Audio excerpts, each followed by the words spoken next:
right, well, thank you. Great to see everybody here today. I'm here today with State Treasurer Pelliciotti and Shay Hines, who is a local small business owner who knows firsthand just how unfair and how downright dangerous the current federal laws are around cannabis banking. We're here today because law-abiding small businesses are being forced to conduct business solely in cash, making them a huge target for crime, and all because the federal laws on cannabis have not caught up with us here in Washington State. This is really dangerous for small business owners and workers who are just following the letter of the law. It makes absolutely no sense that legal cannabis businesses are being forced to operate entirely in cash. It is dangerous, and sometimes it's even fatal for the employees who are behind the register.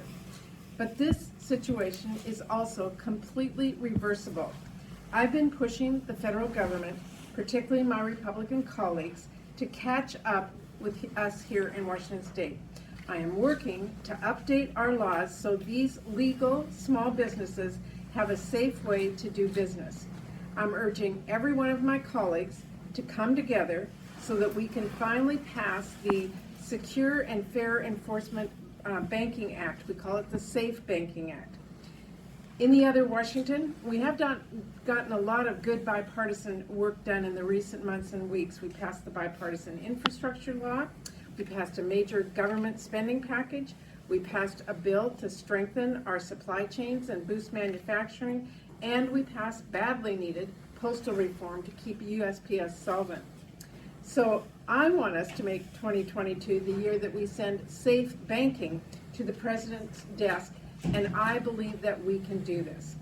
In the Senate, we are pushing to pass broader, more comprehensive legislation to update the federal cannabis laws in order to undo decades of harmful laws that have really targeted communities of color and to create opportunities for those same communities. These are important and worthwhile reforms. But here's where this stands. The House has passed the safe banking 6 times now on a bipartisan basis. Clearly, there is bipartisan strong support for this already. So I want this to be the year we finally get that bill across the finish line in the Senate and to the president's desk to be signed into law. We continue to see in real time how dangerous and harmful it is to our communities when we force our cannabis stores to operate completely in cash. We can fix this. Now, this is important and it's a little wonky, but bear with me. The House and Senate have both passed 2 similar but different bills to strengthen our supply chains and boost American manufacturing, particularly the manufacturing of chips. The House-passed version of this bill includes our safe banking legislation. So because these 2 chips and manufacturing bills are different, the House and the Senate are now putting in place a process called conferencing to work out the differences between our 2 bills. I am one of the 13 Senate conferees on this who are going to be negotiating the final bill with the House conference members. One of my top priorities in this negotiation is making sure that this bill will include the Safe Banking Act. That's why I believe we can get this done. We can pass this and ensure that all legal cannabis businesses here in Washington State have access to the financial services they need to conduct businesses just like everyone else. And importantly, keep our workers safe. With that, I want to turn it over to State Treasurer Pelliciotti. He has been very focused and engaged on this issue, and I really want to thank him for his leadership.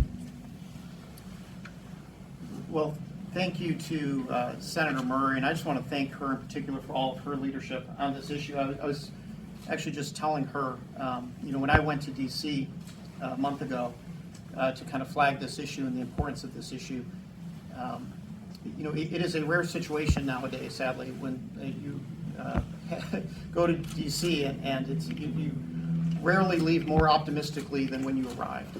And it was actually through my meeting with Senator Murray and the skills that she brings, the legislative skills that she brings, and the leadership she has in the Senate, it was very encouraging that there was a path forward to finally bring an opportunity for the cannabis retailers in our state to have access to banking.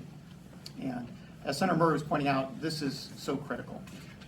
It is, as I was talking to our members of the legislature, or members of Congress, when I was in DC, this is the type of thing that is the difference between life and death. And Senator Murray has really prioritized this issue and has really been the leader on this issue in DC to make it so that there is potentially a path forward to finally allowing cannabis retailers to have access to banking. And I just want to thank her for everything that she's done on this issue, and truly has been the leader that we need. Washington was one of the first states through citizen initiative to legalize recreational cannabis. It is only appropriate that Washington now be the leader to allow for banking in the cannabis industry.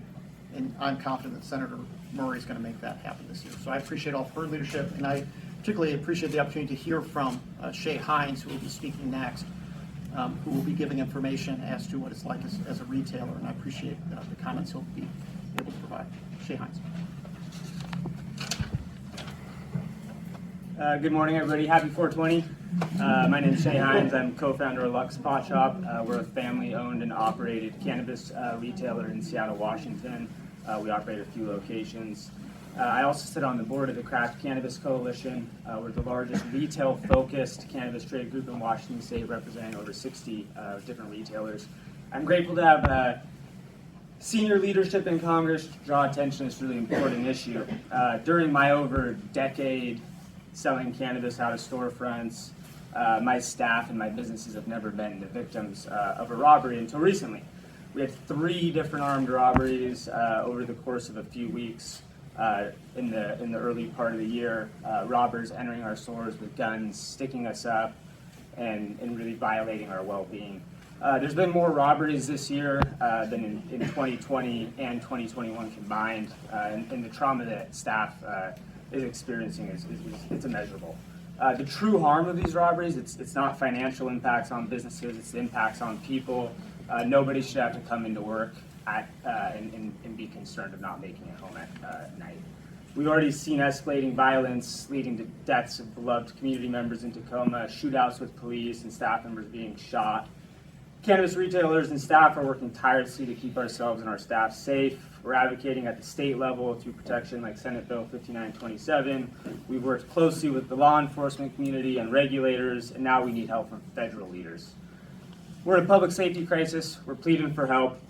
We're thankful of Senator Murray and the representatives from the state in their support of the Safe Banking Act.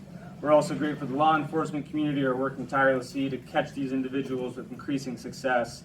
And we're thankful to the LCB, who's been responsive for our need as industry and workers.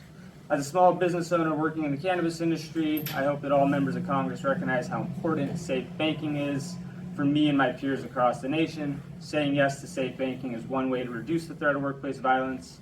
Our well-being and safety should be as important as every other industry in the nation. Senator Murray, thank you for your time, including here today. Well, I really want to thank Shay for joining us today and sharing his story and perspective. It is mirrored by many other shops in our state and in our country. And really, no one working behind the register should have to worry for their safety. We all want to do everything we can, and this just seems like a really important step to make sure that these cash-only businesses have the ability to protect themselves and their employees and their shops from this kind of violence. So we are here today to say we are working on this and we want to get it done. With that, I'm happy to open up for any questions you have. Can I start with Trevor Bellcock? I can never do it. Yeah. Thank you. Hannah Scott from Cairo Radio. I recently was listening into an LCB meeting, I think, where you were briefing on your trip to Washington, and I believe it was Senator Karen Kaiser who followed up with that. Not putting my eggs in that basket. I appreciate your work, but it's never going to happen. What do you really think based on that? Look, I think when you have leaders like Senator Murray, I think there's a path. And that's why we're so lucky to have people like Senator Murray leading on these issues. When I first went to DC, people were telling me this was not going to pass anytime soon. After meeting with our congressional delegation and meeting with people like Senator Murray, I think we identified a potential legislative path. And I'm optimistic. I think you pointed out Senator Kaiser was less optimistic. I hope she and other legislators continue, when the legislature meets again at the start of next year, to continue to bring appropriate reforms. In the meantime, we have work to do in Congress, and I'm going to continue advocating in the meantime to get this across the finish line. And then follow up to Senator Murray, the temperature basically in DC, do you think, for this? Well, let me tell you why I feel optimistic, for the first time in working on this for a very long time, is that, first of all, we have a legislative path. This bill has passed the House 6 times. There is bipartisan support for it in the Senate. It is already included in the bill that we are now conferencing on, so it is a matter of making sure that the Senate agrees to it, and we do have both Democrat and Republican support.